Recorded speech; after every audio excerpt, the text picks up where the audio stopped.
Hello class. I'm gonna try to make a really quick video. I kind of forgot to do this. So let's think about where we're at, and I think so. We're trying to write display board. So I'm gonna kind of like reveal display board here in the code. Here's what I have to work with. I have board to work with, etc.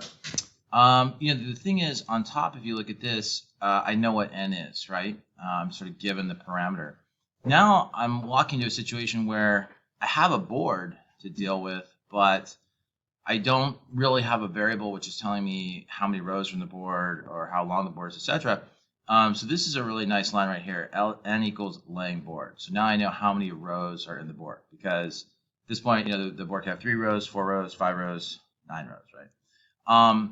So now the question is, like, how do I get this stuff to show up? So if I say for I in range n, it's a pretty good start. And what if I want to print out? By the way, this function will be printing value. So what if I print board I? And again, let's kind of test this and see what happens. And some people might kind of like this, and I've seen people that kind of turn this in as a solution. I think we can do better. I think we could do better. I'll show you in a sec, like what I mean. But anyway, so I'm trying to isolate. The deal is I'm trying to isolate individual values. So here I'm isolating a whole row at a time, but I want to isolate individual values. So I could kind of mess around in the shell with this idea. Maybe I should, because I do have board here, right? I do have board to work with and kind of reference. So what's happening, when I say board index 0 is I'm getting that. That's why I'm getting that first thing.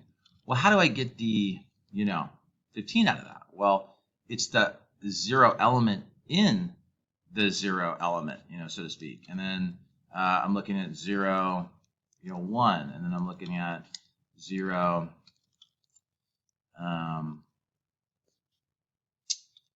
2, etc., etc.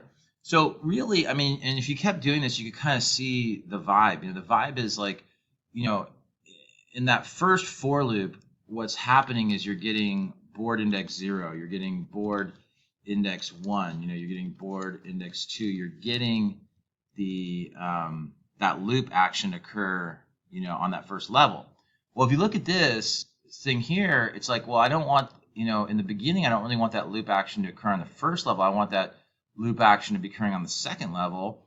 And then once I'm done going through each of these items, I'd like, the loop action to start occurring, to occur on the first level again. I'd like to go through all the second items. What that is a nested for loop. And that idea is basically up here. It's basically right here. This is kind of a nested for loop right here. And if you print out each of the values, you would see, and just because I don't have the time right now, I'm not going to do it, but if you printed out each of the values in here for the case of n being 4, what you would see is, what would you see? You would see 0, 1, 0, 2, 0, 3, 0, 4. You'd see 1, 0, 1, 1, 1, 2, 1, 3, 2, 0, 2, 1, 2, 3. So you'd see, the locations that you actually want. And it may seem like kind of a magic deal, but it really is not magic. So let's try this and see what we get. And then I got weird commenting going on. How about that? Okay. Boom. So yeah, I get the values I want. Oh no, but like it's not coming out the way I want it to. So I said, okay, we could overwrite the pre-built ending by using the end command here.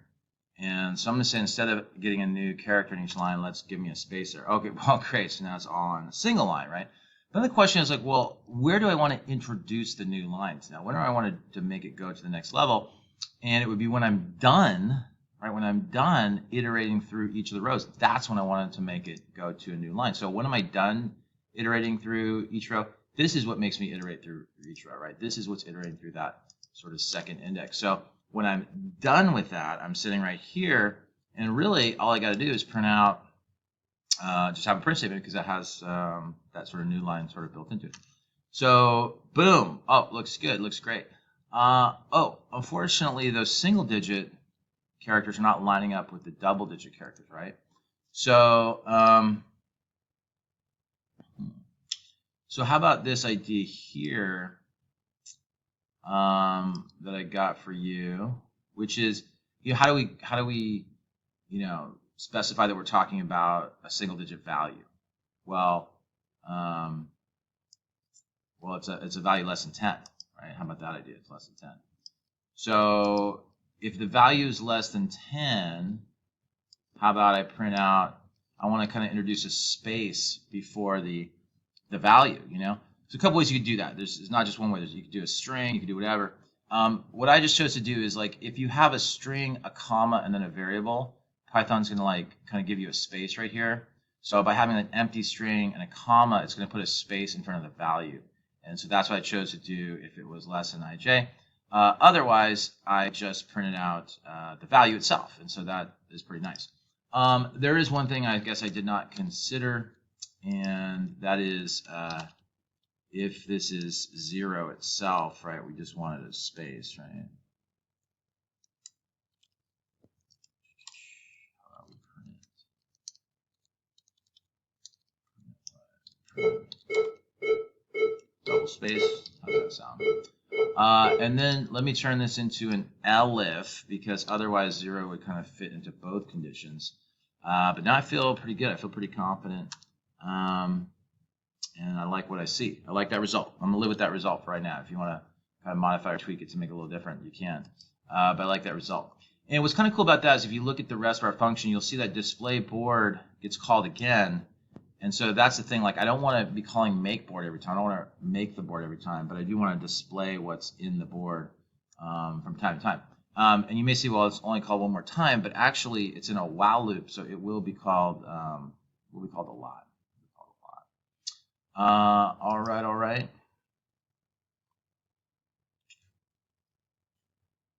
What's up, Nathan?